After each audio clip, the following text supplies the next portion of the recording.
can be grateful for that and should be pulling for Sweetbriar, as I am.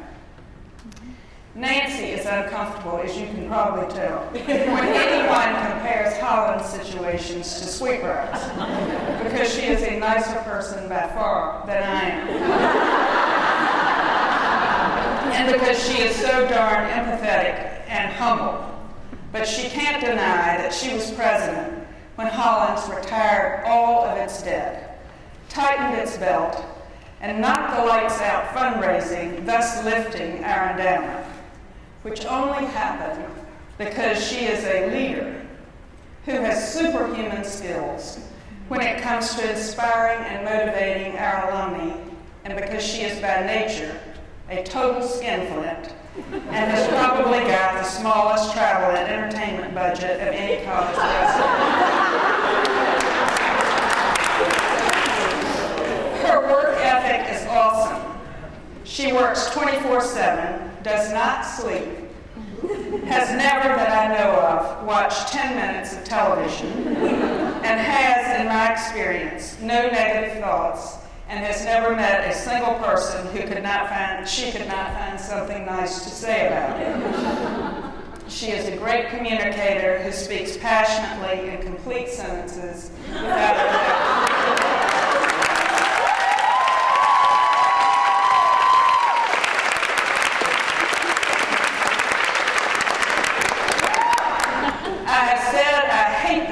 role model, but she is a great one for our students, for everyone in this audience, for the entire Holland's community. Now for the dialogue. Nancy, I want to start with your childhood in Texas, where you were born in 1952.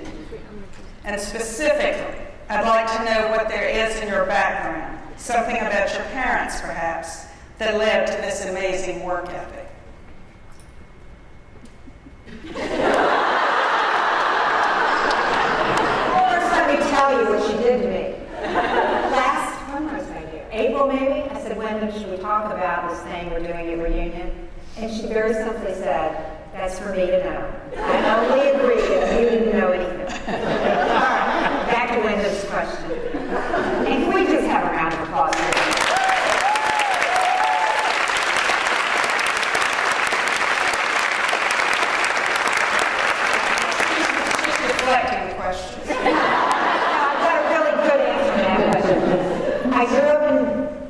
I was conceived in St. Louis, Missouri, born in Dallas. At 9 months, we moved to Abilene, Texas. Moved back my second grade year to Dallas. Then moved to San Bernardino, California, when I was in 6th grade. And my sophomore year in high school, after having moved to Anaheim, California, moved back to Dallas. My dad was with Westinghouse, and at that time, they moved. The corporate executives were transferred, especially the electrical engineers working in the power industry all over the country. I have the most incredible parents. I can't begin to tell you. My father's work ethic is second to none, as is his commitment to our family. And my mother, with whom I fought and used to enlist my dad on my side, and he never bought me. Once I had a baby, got a lot smarter. And is really my best friend now. But I have to give them full credit for my work ethic, and that's good and bad, for the importance of family in our lives, and really for who I am. And I very much had hoped my parents could be here today, but my mom fell, and so they're going to watch this. Hi.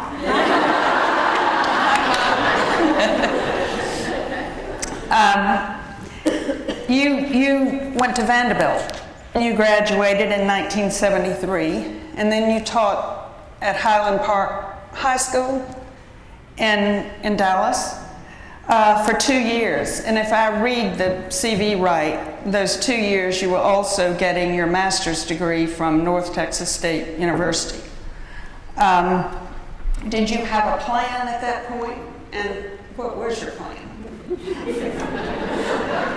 Any of our plans. Yes, I have one. I think one reason what we're doing at Hollins with career preparation for women is so important is I started at Vanderbilt thinking I wanted to be a speech therapist because I loved speaking, theater, and debate, and it had the word speech in it. I found out I had to take biology and chemistry instead of the English history courses I was better in. So that, I really didn't have the best first year in college and found myself at the Career Center taking a battery of tests. The test told me I could be well suited to be an Army officer, and that didn't sound too good, or Dean of Women. Now you have to go back and know what period of time we're talking about. There were men's colleges, women's campuses, women's campuses. Obviously, I would have been a Dean of Women. And I was active in student government and close to the deans at Vanderbilt and went to one of the deans and said, I think I want your job. And she said, great, what you need to do is go work a while and continue your education, and then we'll talk about whether you can come back. And so I did just what she said. I taught, I got my master's, and continued on. And my intention was Dean of Students for women. I also had been on the Vanderbilt board as the representative for my class. And at the end of my term, the chancellor asked me if I was interested in working in the development office and in corporate relations. And I had no idea what development was, but I figured that'd be a good way to get to the Dean of Students job and could continue my graduate work at Vanderbilt, where I started my doctorate and stopped and started about 100 times. And so, still trying to be that Dean of Women, I worked in that job for a couple of years, and then Assistant Dean opened up, and I moved over there and sort of went back and forth in various administrative positions from there. So that's what happened. So you spent about 22 years in either at Vanderbilt doing those jobs you mentioned, or University of Louisville, in this order, I think, Oberlin, Lawrenceville School, Rider University in New Jersey, and Princeton Theological Seminary. That's kind of the path. And for the first half of those years, you worked, most of the first half, you worked under a development person as a lesser job under the vice president for development. And then for the last half, you were the vice president for development. Did you have mentors? How did you got really into the development track, and were there mentors? Who was it that sort of, what did you learn? Who taught you things during this period?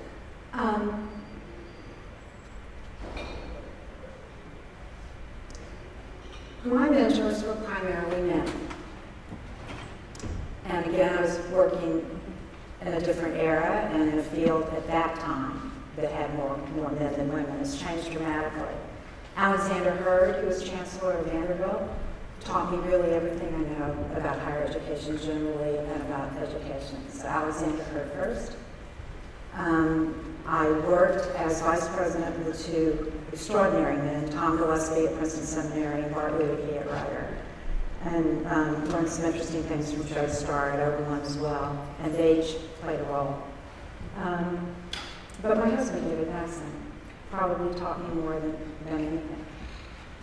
And I think as we grow older, we begin to gravitate to the things that build on our strengths and that give us joy and satisfaction. And as I worked in higher ed administration and as I worked in development, I found I loved it. Because advancing higher education has been really important to me throughout my life. And as I rose, I began to see how the different pieces of the institution fit together. And I had mentors who helped me put the pieces together. That's really what did it. Well, I'm sure they should be very proud of you. They are.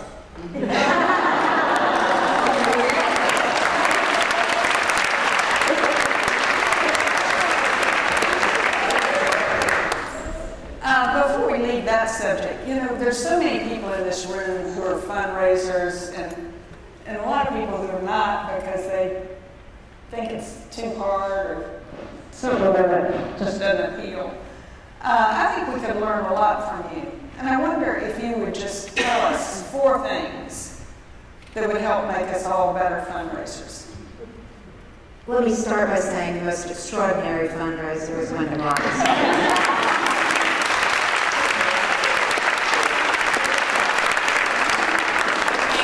That is not true. Yes, it is. Wade and I had a chance, as you all know, to work together in that campaign against all odds. And I learned from you, and still do every day. Well, She asked me questions I don't want to answer. But back to that question. I think people think fundraising is like sales, where you walk in and ask for money and walk out again. And I think that keeps people from being very effective. I think people are afraid of rejection. I think people think of it as a simplistic thing where you walk in, ask for the order, you get it or you don't, you go to the next person on the list.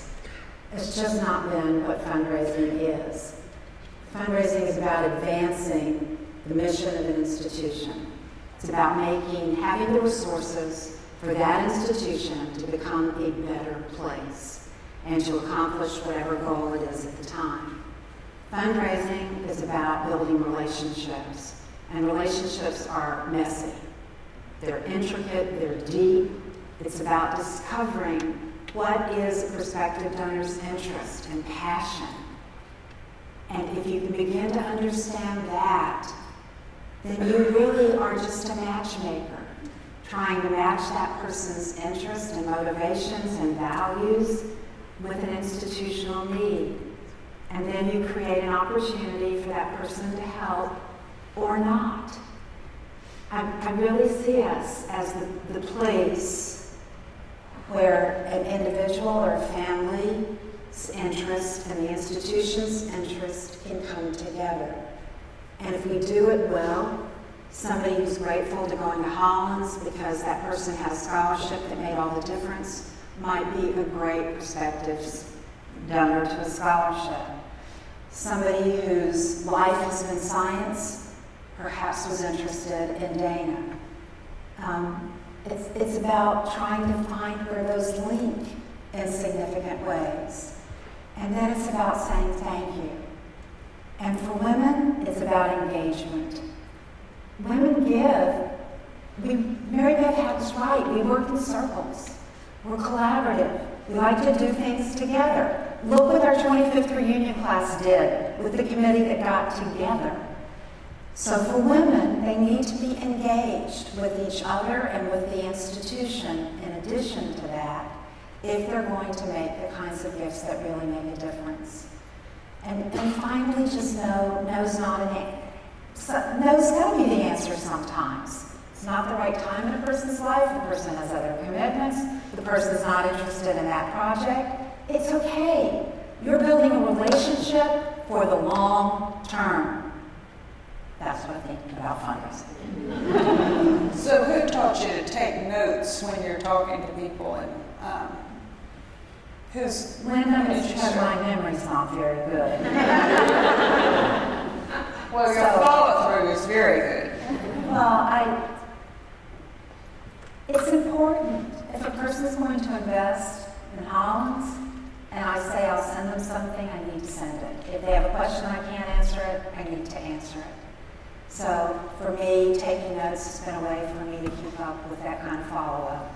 And I don't always do it well, so let me apologize to any of you. Whatever questions I didn't answer or whatever I said I do and I didn't do.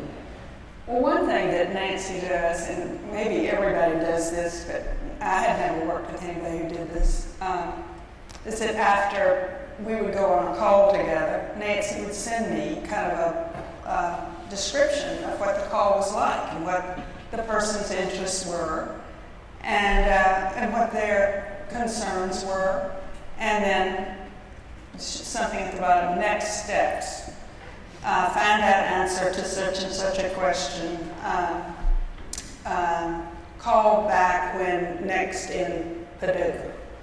And and all of these synopses, the way Nancy writes them, could be delivered to the person who we met with. I mean, they're very wonderful comments about the people involved and the situation. But there's a record of the associations with this person or this family that is very useful for an institution to have. And a lot of people, I don't think, do it. And I think it's a great thing that you do. I think Hollins has got that going now, right? In a systematic way. But don't you all be nervous about what I might have said after we visited.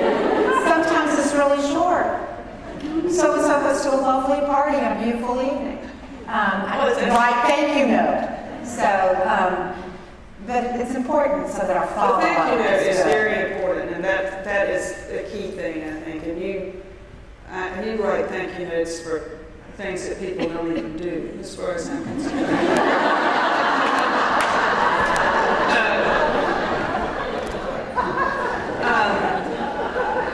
Well, I think that is helpful to know how you look at it, because I do think there's a temptation to think of it as sales, and it is something very different from that. Now, starting in 1999, you were the president of Converse for 6 years, and that was your first job at the top of anything. I know this audience would love to hear the story about how we tricked you when you were happily there and moved you away. Can you tell about that? Is Linda Lorimer here? No, she's in Brazil. Of course. I was happily at Commerce College as president and really owe Commerce a lot for teaching me about women's education, because I had gone there skeptically and didn't expect to become a convert as I had become. Happily working away in the spring after Nora died, who was a friend and I knew Nora, the search firm who had been working on the search called me, and I frankly didn't return the calls. I just ignored the fact that the headhunter had been calling because I had no intention of leaving Converse at the time. And this continued through spring. And one day when I was in a blue funk and needed something to perk me up, there was a message that somebody named Linda Lorimer had called about the Yale project. And I went, Yale? The Yale? I guess I shouldn't say that about myself, but it's the truth. So I called back about the Yale project. And Linda, the way only Linda can say, said, well, it's not really about Yale at all.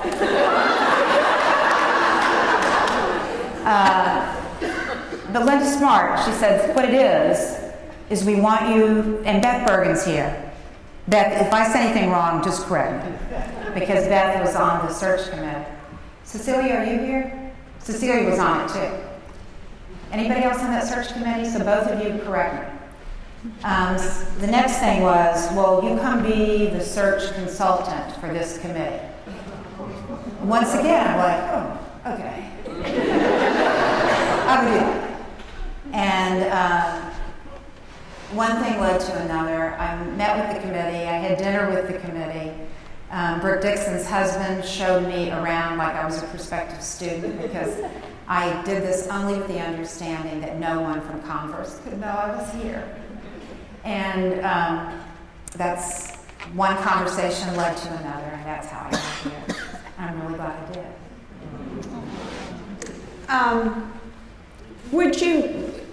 Can you just talk for a few minutes about some of the real high points of your 12 years here, and also I want to ask you about some of the low points too. The high If points. you will acknowledge that there have been some low points. There have been some hard ones. The high points,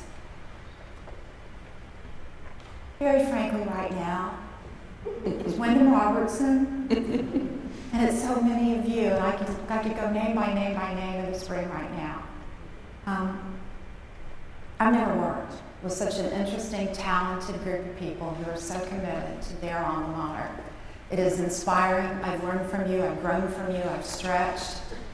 I frankly envy your confidence and your inner strength.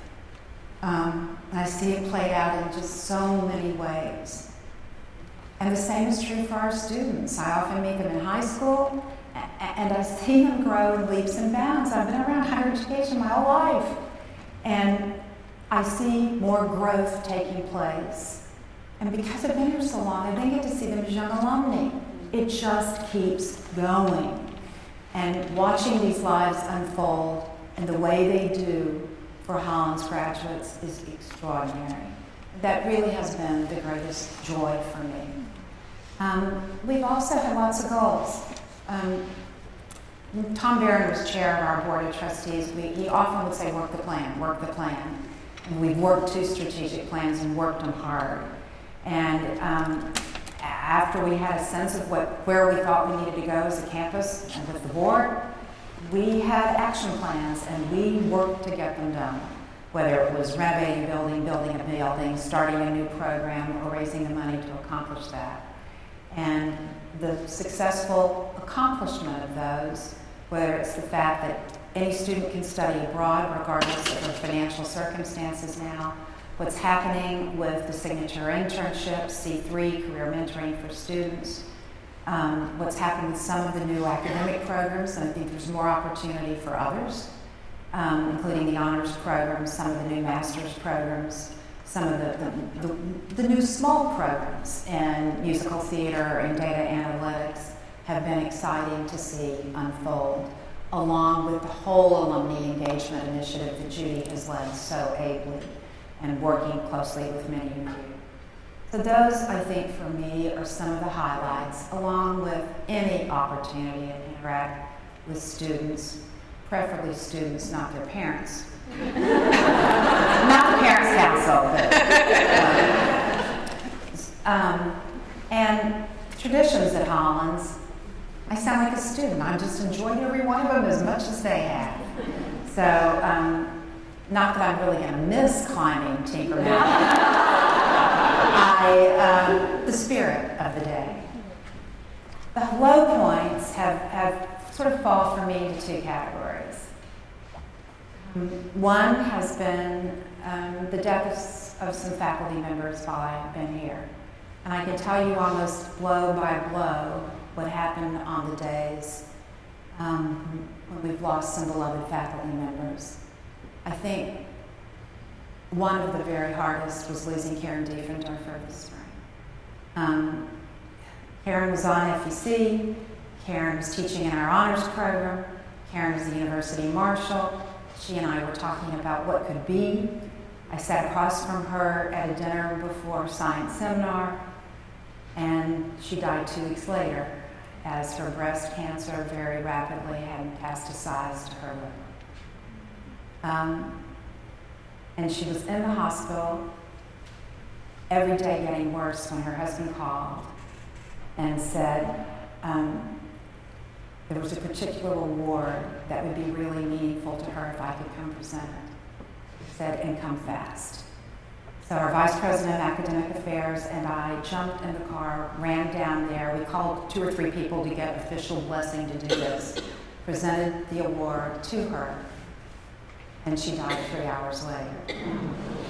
I'll also tell you, when we got back to campus, we realized she already had the award. We'd given it to her.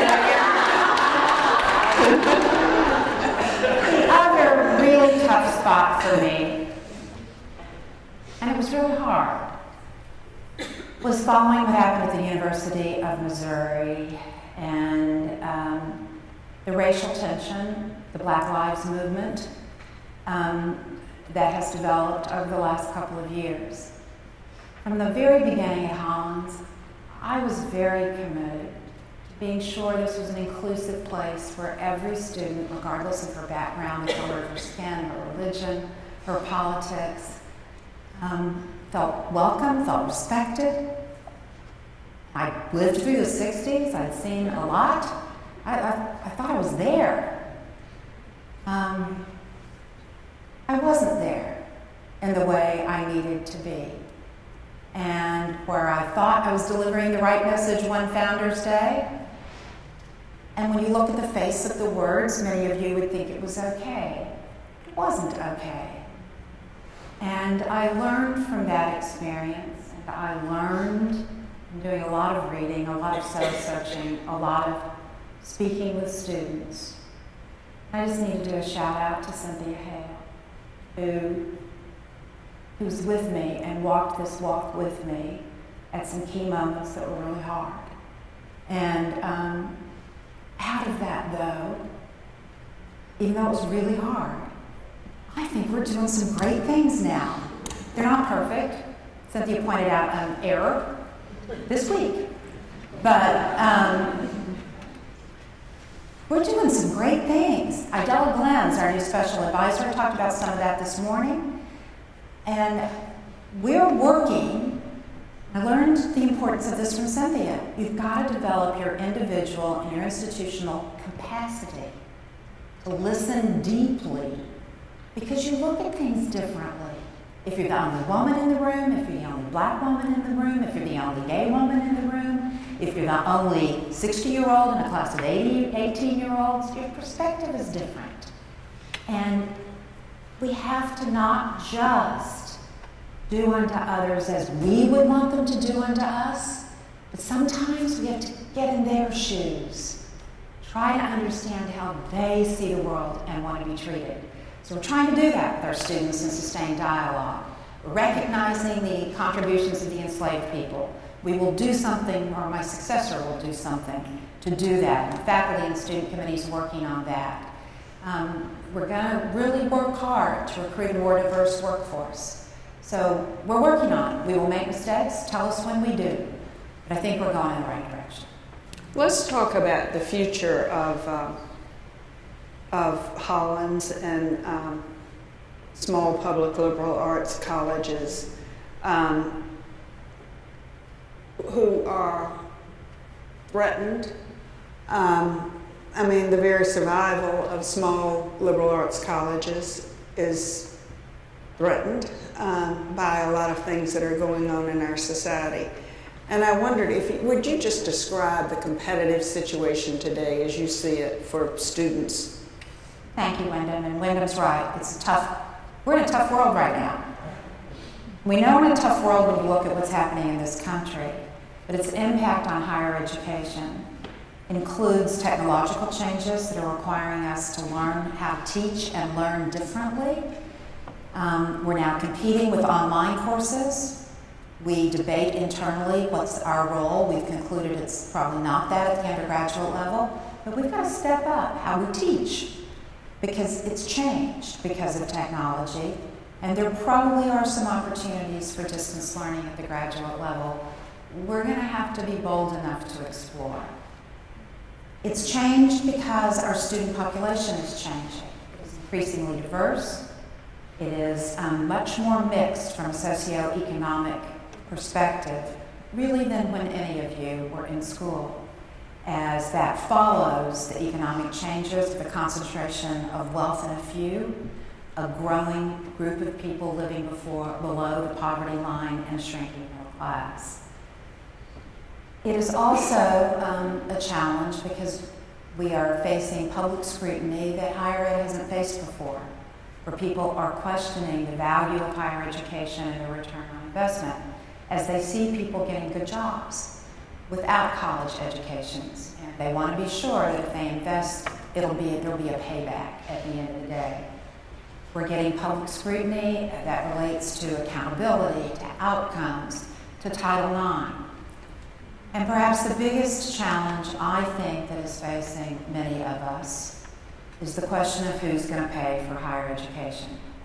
Many families can't do it. Federal governments, state governments are cutting back what they can do. So it falls to the institution.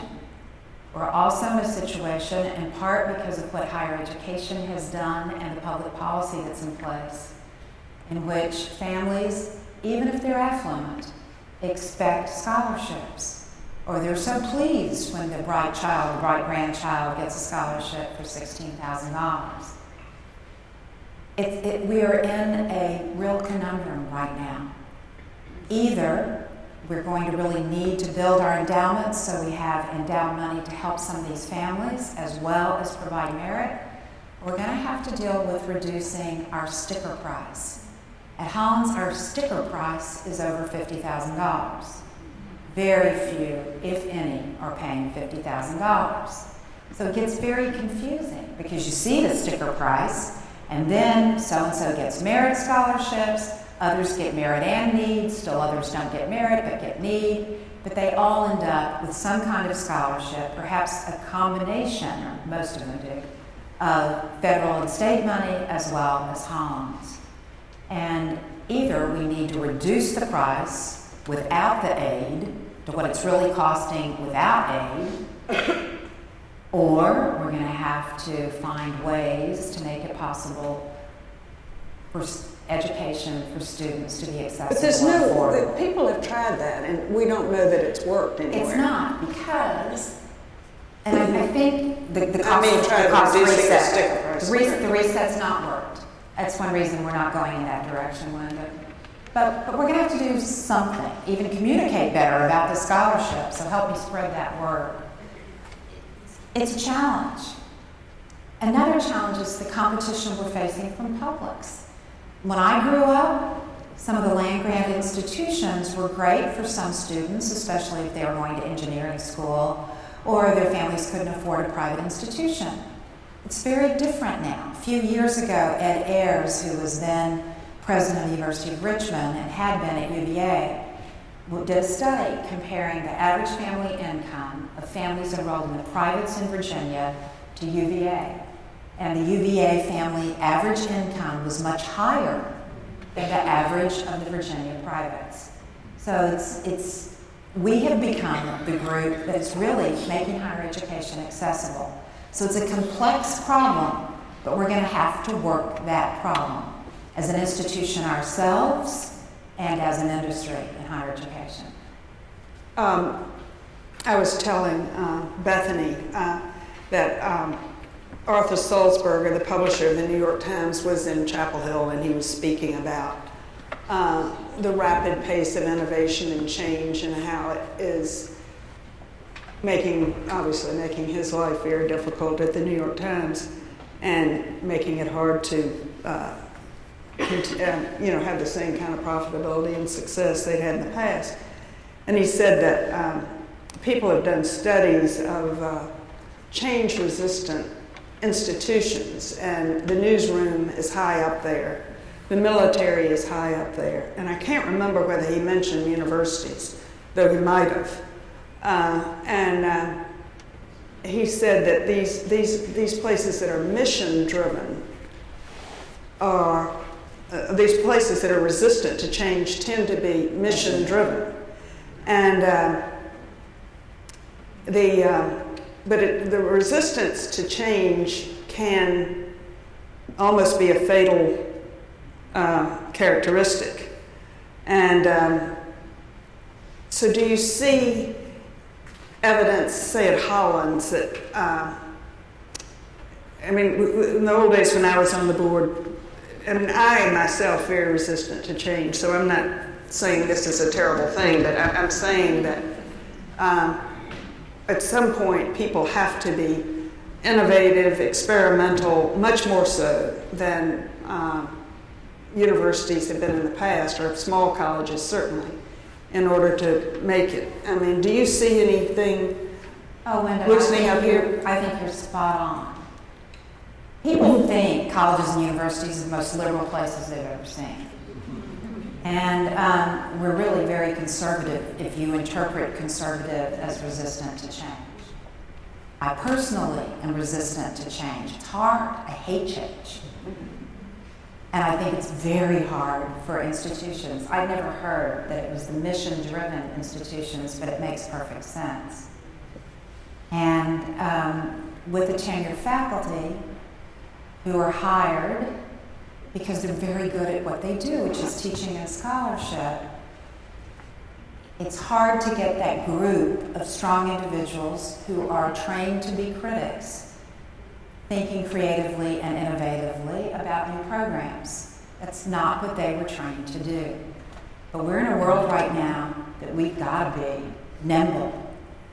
The rate of change is exponential, and we in higher education are going to have to learn how to be more innovative and to be more creative. Think of Todd Usto, our director of the playwriting program, who came in here and saw an opportunity. Todd has built one of the finest MFA programs in playwriting in the country. Students are winning awards. Meredith Levy, I don't know if you're here, but she's a prime example. She's in And charge. I do remember that that was an experiment. Total When we experiment. approved this with the board said, if it doesn't pay for itself in X years, like 2 or 3, we're going to And slice at it that off. point, it wasn't. And so we were at the break, we were at the cutoff point. We let it go another year, and it took off. That's one example. I think of what Renee Goddard is doing with environmental science, the new BS. She takes students to St. John's Island, renovating Dana. She has built, with Morgan Wilson, a very strong program in environmental studies and environmental science and biology. This year, we had more student interest in that program. I'm than cutting others. you off because we only have a minute, and I'm tired of talking about the future of Hollins. And I want to talk about the future of Nancy Gray. And I want to know, you're only 65 years old. You obviously have a lot of productive years. Your idleness is anathema to you. I know you want to spend more time with David and your family, but are there any other things on the horizon that you can talk about now, including any indulgences that you would maybe partake of now that you are having a calmer life? I don't miss indulgences very often, but number one is to be with my family. I've not done a very good job of balancing family and work in recent years, and I need to reset that balance. Number two, I hate exercise, can't stand it. But I'm realizing I'm going to have to make myself do something if I want to keep walking. So I'm going to attempt. I'm saying it publicly. They say that helps. Yeah. Third, I'm going to get a little more active in my church, within reason. Fourth, I have agreed to do some work as a senior consultant for a consulting firm in Chicago that will be working with college presidents, boards, and senior administrators on strategic planning, institutional alignment with the plan, and campaign planning and fundraising. So I'm going to do that, and I can do some teaching and speaking with them and sort of pick and choose what I want to do. And I told Ken Ruscio, who's taken over as Virginia Foundation Independent College Head, that helps out. We'll see how this goes. All right, time is up. I'm sorry. Thank you very much.